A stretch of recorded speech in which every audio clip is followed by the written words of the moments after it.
मुझे लगता है कि मैंने अवेंजर्स डूम्सडे और सीक्रेट वॉर्स की कहानी को समझ लिया है। जब तक ये मूवी रिलीज नहीं हो जाती, कोई भी इस थ्योरी पर बात नहीं करेगा अगर उसने ये वीडियो ना देखी हो तो। जो लोग मेरी पिछली वीडियो देखते हुए आ रहे हैं उन्हें पता है कि मैं पिछले 1 महीने से लगातार timelines, Captain America, incursion, branch timeline, इन सब से रिलेटेड एक बढ़िया थ्योरी दे रहा हूँ। और अभी D23 से जो लीक्स हमारे सामने आए हैं वो मेरी थ्योरी से काफी मिलते हैं। इसीलिए मैंने सोचा कि एक वीडियो तो ऐसी बनती है जहां मैं अपनी सारी बातें आपके सामने रख सकूं, क्योंकि MCU में लोकी सीजन 1 से लेके फैंटास्टिक 4 और स्पाइडरमैन ब्रांड न्यू डे तक ये जितनी भी मूवीज और सीरीज हमें देखने को मिली हैं और मिलने वाली हैं, ये सभी 616 की सेक्रेट टाइमलाइन की नहीं है, बल्कि उनकी ब्रांच टाइमलाइन की है। की पार्ट ये है कि ब्रांच टाइमलाइन के इवेंट और सेक्रेट टाइमलाइन के इवेंट दोनों एक ही यूनिवर्स पर होते हैं। जैसा कैप और पैगी का एक साथ जीना, वो है तो एक ब्रांच टाइमलाइन ही, लेकिन ये जितने इवेंट है वो सेक्रेट टाइमलाइन में ही हो रहे हैं। मतलब एक ही अर्थ, एक ही यूनिवर्स में हो रहे हैं, बस अलग अलग 2 पास्ट देखने को मिलते हैं। और हाँ, कैप का पैगी के साथ रहना यही वो इवेंट है जिसको TVA ने प्रोन नहीं किया है।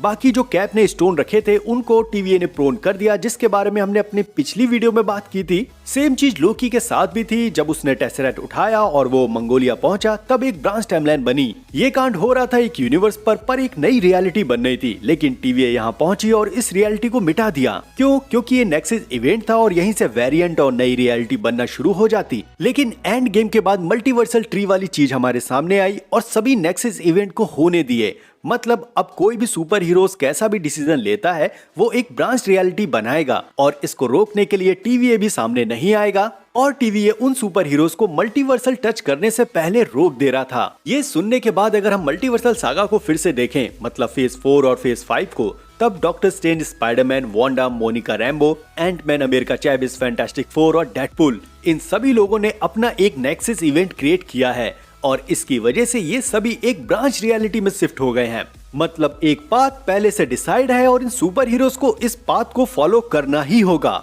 TVA ने पूरे मल्टीवर्स और टाइमलाइन को एक सर्कस बना दिया है और सुपर हीरोज एक जोकर की तरह अपना रोल प्ले कर रहे हैं। रीजन इसके पीछे ह्यूमन्स ने दिया कि बड़े विलन सामने आ जाएंगे, तो इसलिए सेक्रेट टाइमलाइन जरूरी है। और बड़े विलन में 2 ही नाम है, कैंग और डॉक्टर डूम। और अगर इन दोनों बड़े विलन को ठिकाने लगा दिया जाए तो टाइमलाइंस वाला मुद्दा तो हट ही जाएगा, क्योंकि ह्यूमन्स से पहले भी तो एक मल्टीवर्स था जहाँ ये टाइमलाइंस वाला लफड़ा तो नहीं था। फिर भी वहाँ पर भी कैंग और डॉक्टर डूम थे, जिसको ह्यूमन्स ने पिछले मल्टीवर्सल वॉर वाले सिस्टम से समझाया। लेकिन अब भी फायदा क्या हुआ इन सारी टाइमलाइंस बनाने का, क्योंकि ये दोनों तो फिर से ही सामने आ रहे हैं। इसीलिए डॉक्टर डूम डूम्सडे के आखिरी तक इन सभी टाइमलाइंस को बचाने की कोशिश करेगा, जिनकी वजह से इनकर्जन हुए हैं और जिनकी वजह से कई सारी ब्रांच टाइमलाइन बटी हैं। उन सुपर हीरोज या उन इवेंट्स पे जाकर उन्हें रोकने की कोशिश करेगा और यहीं पे डॉक्टर डूम फेल होगा, क्योंकि टाइमलाइंस तो कोलैप्स होनी ही होनी है। आखिरकार डॉक्टर डूम ह्यूमन्स के सेक्रेट टाइमलाइन में जो भी किया धरा है उसको ही तो समेट रहा है, और आखिरी में यही होगा कि ये जो टाइमलाइंस बदली गई है ह्यूमन्स द्वारा, ना ये रहेंगी, ना TVA रहेगा, ना ही मल्टीवर्स रहेगा, और डॉक्टर डूम के हाथों सिर्फ एक ही मुद्दा रह जाएगा,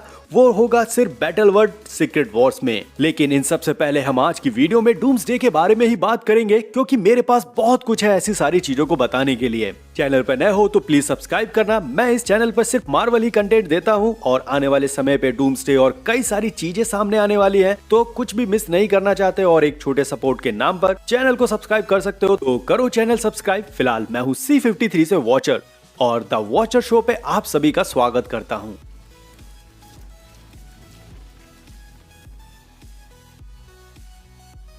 तो जैसे हल्क ने बताया था कि पास्ट बदलने से फ्यूचर नहीं बदलता, तब यहाँ पर हल्क को कुछ चीजें और भी ऐड करनी थी कि पास्ट बदलने से फ्यूचर नहीं बदलता, लेकिन जो बदला हुआ पास्ट फ्यूचर में आता है तब उसके साथ पास्ट की भी रियलिटी फ्यूचर में आ जाती है। और ये चीज हल्क को बाद में रियलाइज हुई जब उसने ओल्ड मैन कैप्टन अमेरिका को देखा। यहाँ हुआ यह है कि कैप पैगी के साथ रहे और एक ब्रांच टाइमलाइन बनी जो शाश्वत समय रेखा के पास्ट से बिल्कुल अलग थी, लेकिन वो एक जगह, एक पॉइंट पर और एक अर्थ पर दोनों साथ देखने को मिल रही थी। मतलब कैप के पास यहाँ पूरी शील्ड है जो थैनोस के हाथों कट गई थी।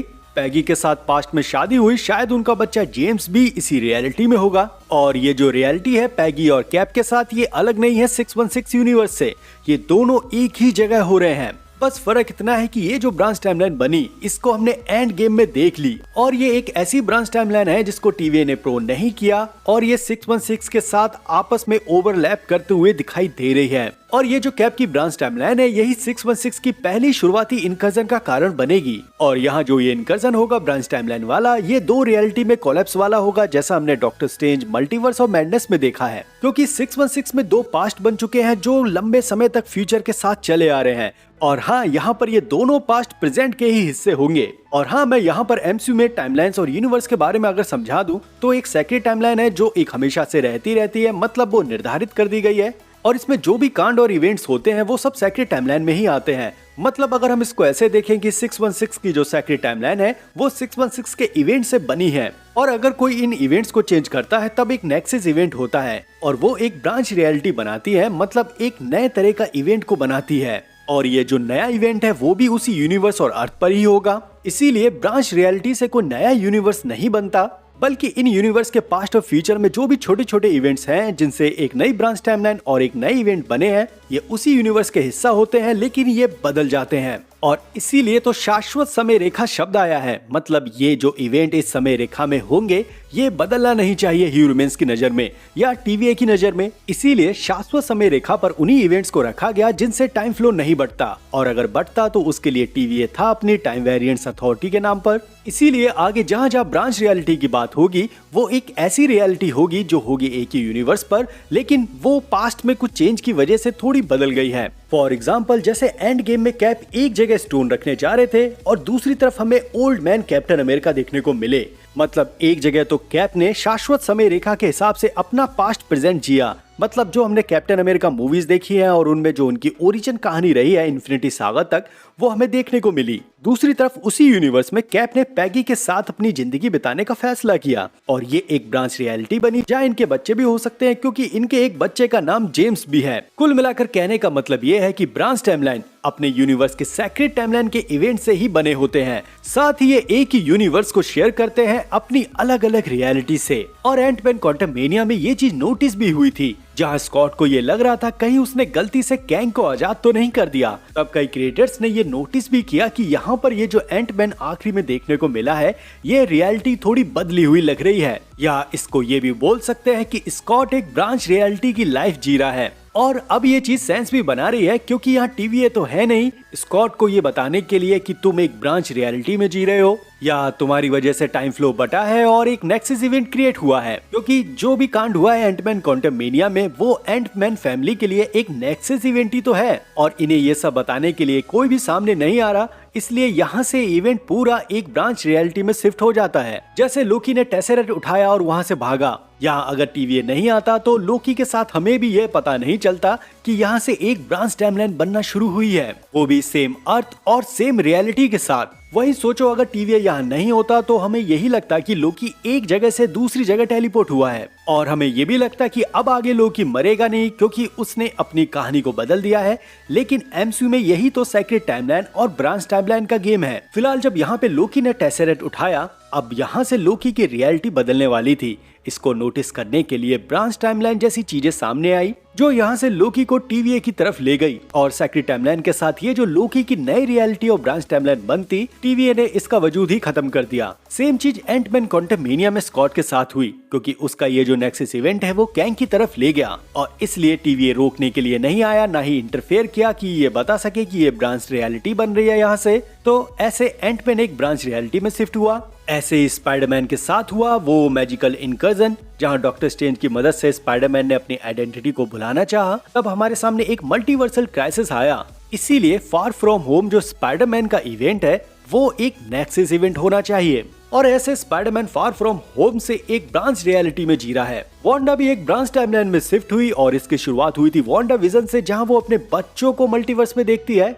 और फिर इसकी कहानी डॉक्टर स्ट्रेंज के साथ जुड़ी जहां उसकी डेथ हो गई, और इसी सब में डॉक्टर स्ट्रेंज भी इंक्लूड हुए, जिसकी वजह से अमेरिका चैविस सामने आई। और डॉक्टर स्ट्रेंज का multiversal travel, dream walk, dark hold, ये सारे इवेंट एक तरह से ब्रांच टाइमलाइन में शिफ्ट हो गए। और आप लोग ये खुद ही देख लो कि ये वही सारे इवेंट हैं जिससे सुपर हीरोज मल्टीवर्स को एक्सप्लोर कर रहे हैं, और इसीलिए इन सभी सुपर हीरोज के एक एक नेक्सस इवेंट बन चुके हैं, और सभी सुपर हीरोज अपनी एक एक ब्रांच रियलिटी के साथ रह रहे हैं। अब आप सोचो कि यहाँ पर डॉक्टर डूम आता है और उसे पता चलता है कि 616 में सबसे बड़ा कारण जो है इनकर्जन का, वो इन सुपर हीरोज की ब्रांच रियलिटी में रहने की वजह से हो रहा है। तब डॉक्टर डूम सेक्रेट टाइमलाइन के लिए या बोल सकते हैं मल्टीवर्स के लिए इन सुपर हीरोज को प्रोन करना चाहेगा। मतलब डॉक्टर डूम इन सुपर हीरोज के नेक्सस इवेंट पर जाकर इन सुपर हीरोज को टीवीए की तरह प्रोन करेगा ताकि आगे कोई ब्रांच टाइमलाइन ना बने। और ऐसे ही तो डॉक्टर डूम कैप्टन अमेरिका पैगी के साथ 1948 में दिख रहा है। मतलब डॉक्टर डूम का वहां जाने का कोई मतलब नहीं बनता सिवाय इसके कि अगर यहाँ के नेक्सस इवेंट को इरेज कर दिया जाए।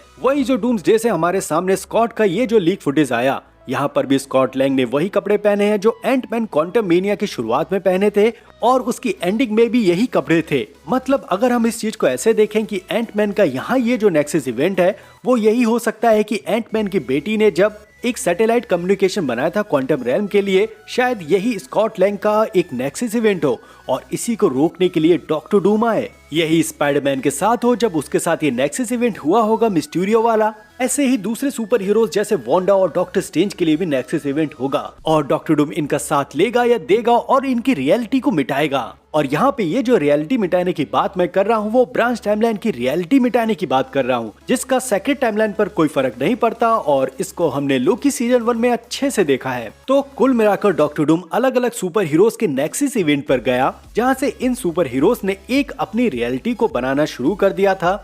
डॉक्टर डूम यहाँ पर इन सभी ब्रांच टाइमलाइन को मिटा रहा है क्योंकि इसी की वजह से आगे इनकर्जन होगा। पर ऐसी ही चीज तो टीवीए भी करता था, वो भी ब्रांच टाइमलाइन की रियलिटी को मिटाता था, लेकिन जो उसका कारण था उन कैरेक्टर्स को टीवीए प्रोन करके वॉइड में फेंक देता था। लेकिन यहाँ पर डॉक्टर डूम के पास फेंकने के लिए वॉइड तो नहीं है, तो डॉक्टर डूम इन्हें अपनी टीम में शामिल करेगा और ऐसे डॉक्टर डूम के पास खुद की एक अवेंजर्स टीम होगी जो ब्रांच रियलिटी के अलग अलग सुपर हीरोज की होगी। अब इन सब में सबसे बड़ा सवाल ये आता है कि अगर ये सभी सुपर हीरोज अपनी ब्रांच रियलिटी वाली लाइफ जी रहे हैं तो सेक्रेट टाइमलाइन में इनकी लाइफ क्या है? क्योंकि लोगों ने अपने नेक्सस इवेंट से अपनी रियलिटी तो बदल ही दी है, तो सेक्रेट टाइमलाइन में इन सभी सुपर हीरोज का वजूद क्या रहेगा? तो इसका जवाब शायद हमें व्हाट इफ सीरीज से डॉक्टर स्ट्रेंज वाले एपिसोड से मिल सकता है, जब डॉक्टर स्ट्रेंज को एशियंट 1 ने 2 टाइमलाइंस में तोड़ दिया था। एक टाइमलाइन वो जहां डॉक्टर स्ट्रेंज क्रिस्टीन को चाह रहे थे और एक टाइमलाइन वो जहां डॉक्टर स्ट्रेंज ने क्रिस्टीन पर गिव अप कर दिया था। यहाँ एक यूनिवर्स की 2 टाइमलाइन बढ़ गई थी, लेकिन इसका रिजल्ट ये रहा कि फ्यूचर में यूनिवर्स पे इनकर्जन हुआ और ये इनकर्जन आगे हमें doctor strange multiverse of madness में देखने को मिला, जिसको बहुत पहले टीच कर दिया गया था। सेम कांड 616 पर भी होंगे। इन ब्रांच टाइमलाइन से जो इनकर्जन होगा वो रियलिटी का कोलैप्स वाला होगा, मल्टीवर्स ऑफ मैडनेस जैसा। फिर कई सारी रियलिटी जब एक टाइमलाइन में एक साथ रहेंगी तब इनकी क्रोनल ग्रेविटी बढ़ जाएगी, जिससे एक सेक्रेट टाइमलाइन की वजह से इसके आसपास जो भी दोनों यूनिवर्स होंगे वो पास में आने लगेंगे और फिर डूम्सडे के आखिरी में हमें वो इनकर्जन देखने को मिलेगा जहाँ इस क्रोनल ग्रेविटी की वजह से 2 अर्थ एक दूसरे के पास में आ जाती हैं। लेकिन अभी जो मैंने थोड़ी देर पहले क्वेश्चन किया कि ब्रांच टाइमलाइन से हीरोज ने अपनी रियलिटी को बांट लिया है, तो इनकी सेक्रेट टाइमलाइन में वजूद क्या है? मतलब इनकी कहानी क्या होगी? सबसे पहली बात ये क्वेश्चन मेरे सामने आया ऐसे कि जो लोकी सीजन 1 हमने देखा वहाँ पर हमने एक फ्यूचर भी देखा जहाँ 2050 का फ्यूचर दिखाया गया। मतलब टीवीए की नजर में कुछ 2050 तक ये सारी चीजें डिसाइड थीं और अब एमसीयू की टाइमलाइन के हिसाब से जब 2023 में ये इवेंट हुआ, मतलब एंड गेम के बाद वाला मल्टीवर्सल सागा, वहाँ से चीजें बदल गईं। तो ये जो बदला नहीं है जो सेक्रेट टाइमलाइन में होना था, जिसको ह्यूमंस ने 2050 तक लिख दिया था, यहाँ सुपर हीरोज की लाइफ क्या होती? मुझे लगता है कि यही वो मुद्दा रहेगा जब डॉक्टर डूम सुपर हीरोज को बताएगा कि तुम्हारी यूनिवर्स में क्या हो सकता था। मतलब कुछ ऐसा समझो जैसे लोकी को जब उठाया गया टीवीए में और उसके बाद जब उसे फ्यूचर दिखाया गया कि लोकी के माँ बाप दोनों मारे गए, थॉर के साथ अच्छी बॉन्डिंग हो गई और थैनोस के हाथों लोकी भी मारा गया। ऐसे ही कुछ डॉक्टर डूम इन सुपर हीरोज के नेक्सस इवेंट में जाकर इनकी ब्रांच रियलिटी में जाकर इनको इनके फ्यूचर के बारे में बताएगा और तब जो सेक्रेट टाइमलाइन वाला मुद्दा है जो अभी तक हमारे सामने नहीं आया है, वहाँ पर डॉक्टर डूम के साथ ये सभी सुपर हीरोज अपनी एक नई टीम के साथ होंगे। साथ ही जो दूसरी तरफ ब्रांच रियलिटी में इनके कांड चल रहे हैं वो भी सुपर हीरोज डॉक्टर डूम के खिलाफ हो जाएंगे। मतलब बहुत ही अलग ही चीज दिमाग में पक रही है मेरे, पता नहीं मैं समझा पाया या नहीं, लेकिन मुद्दा बहुत ही कॉम्प्लिकेटेड है। हो सकता है कि मैं जिस हिसाब से डूम्सडे को देख रहा हूँ शायद हमें ये भी ना देखने को मिले, लेकिन मूवी आने से पहले एक दोस्त की तरह मैं आपसे ये सारी बातें शेयर कर दे रहा हूँ और मैं ये भी नहीं कह रहा कि ये सच होगा या नहीं होगा, बस ये बातें हैं जो आपसे शेयर करनी थी। फिर भी मैंने ये जितना भी कुछ शेयर किया है इसमें पॉइंट और सेंस तो है। फिलहाल अगर यहाँ तक सुन रहे हो और सिर में दर्द हो रहा है तो प्लीज हेट मत देना भाई लोग, समझो ये मेरा काम है। और आपका काम है चैनल को सब्सक्राइब करना, ताकि मैं भी एक अच्छा यूट्यूबर बन पाऊं। और मैं इस चैनल पर मार्वल के सिवा कुछ भी अपलोड नहीं करता, तो एक सब्सक्राइब देने में आपका क्या ही चला जाएगा। तो भाई लोग प्लीज सब्सक्राइब करो, ताकि कुछ पैसे कमा पाऊं, स्पॉन्सरशिप आ जाए और अपने इस काम को चरम सुख तक ले जाऊं। नीचे डिस्क्रिप्शन में बाकी चैनल और इंस्टाग्राम का लिंक है, तो उसे भी फॉलो करना मत भूलना। खैर मिलते हैं अगली वीडियो के साथ, तब तक आप अपना ध्यान रखो, मजे लो, लव यू और सब्सक्राइब करो। बाय। तू तो मेरा टारगेट भी नहीं है। तू तो मेरी है, तू तो मेरी है। Love you.